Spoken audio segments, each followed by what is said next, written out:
पहलगाम मधल्या बैसरण इथं झालेला ऍड हल्ला आणि त्यानंतर भारताच्या कानाकोपऱ्यातून या हल्ल्यामागच्या मास्टर माइंड जो देश आहे त्या देशाच्या निषेधाचे सूर उमटू लागले. पाकिस्तानच या हल्ल्यामागचा मास्टर माइंड आहे आणि त्याला धडा शिकवलाच पाहिजे, जशास तसं उत्तर दिलं गेलं पाहिजे असा मतप्रवाह देशभरातल्या सगळ्याच स्तरातल्या लोकांमधून वाहताना दिसला आपल्याला. अगदी कधी नव्हे ते आपले राजकीय पक्ष आपापला पक्षीय अभिनिवेश बाजूला सारून या प्रश्नावर एकत्र आले. विचार विनिमयानं त्यांनी सरकारची पाठराखणी केली आणि पाकिस्तानचा निषेध केला. भारतीय खेळाडूंनी पाकिस्तानच्या या भूमिकेवर कडाडून टीका केली. जवळपास सगळेच या मानसिकतेतून जात असताना एक जमात मात्र अद्यापही शांत आहे. त्यांनी ना पाकिस्तानचा निषेध केलाय ना पाकिस्तानला उघड पाठिंबा देत ड्रोन पुरवणाऱ्या टर्कीचा निषेध केला. आणि ही जमात म्हणजे बॉलिवूड मधले पडद्यावरचे नकली नायक आणि कचगड्याच्या नायिका, विशेषतः बॉलिवूडी खानावळ. ते सोडून द्या, त्यानंतर पाकवर जो सर्जिकल स्ट्राईक केला ऑपरेशन सिंदूर, त्याबाबत भारतीय सैन्य दलाचं अभिनंदन करण्याचं भानही नव्हतं यांना. नुसतं खानावळीलाच का ठोकायचं, नाही का? तर रणबीर, दीपिका प्रियंका यांचंही वेटेज आहेच की. अर्थात जगभरात शाहरुख खान हा अजूनही सगळ्यात जास्त चर्चेत असणारा बॉलिवूड स्टार. या मंडळींनी पाकिस्तान, अझरबैजान, टर्कीला ठोकायला हवं होतं. गेला बाजार कडक शब्दात निषेध तरी करायला हवा होता. पण आमिर असो की शाहरुख, या दोघांनाही तुर्कस्तान जाम आवडतं. त्यांचे अनेक सिनेमे टर्कीत शूट झालेले आहेत. इथल्या खलिफासोबत हे उडबस करतात. यांचा मान मरातब निव्वळ ते इंटरनॅशनल सेलिब्रिटीज आहेत म्हणून नाहीये, तर सगळ्यात आधी ते मुसलमान आहेत म्हणून आहे.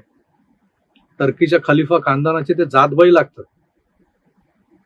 खरं तर अवघ्या मुसलमानांचं उगमस्थान, इस्लामचं श्रद्धास्थान म्हणजे तुर्कस्तानचा खलिफा. या खलिफालाही भारतात गजवाय हिंद अपेक्षित आहे. त्यामुळेच त्यांनी एहसान फरामोश बनून पाकिस्तानला ड्रोन पुरवले. एहसान फरामोश का म्हणतात? 2023ला त्यांच्या देशात झालेला भूकंप विसरले ते, जेव्हा आमच्या NDRFच्या जवानांनी टर्की यांचे प्राण वाचवले होते, जीव वाचवले होते, त्यांना मदत केली होती. उद्ध्वस्त देश उभा करताना त्यांना मदत केली. हे सगळं विसरून कृतज्ञ बनत यांनी पाकिस्तानला पाठिंबा दिला. या टर्कीचं अर्थकारण हे बरंचसं भारतावर अवलंबून आहे, हे ते विसरले.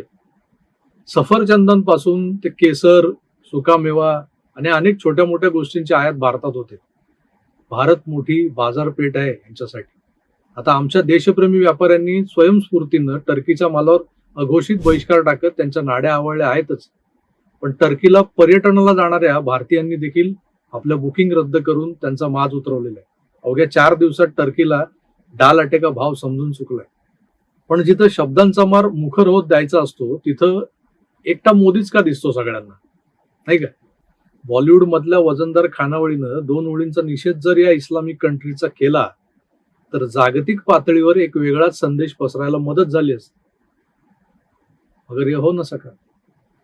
गांडीत शेपूट टाकून बसलेले गांडूळ जातीचे पुचाट हिरो हिरोईन्स थोबाड शिवून बसले होते. ते उचकटण्याचं धैर्य यांच्यात नाहीये, त्यांच्याने झालं नाही.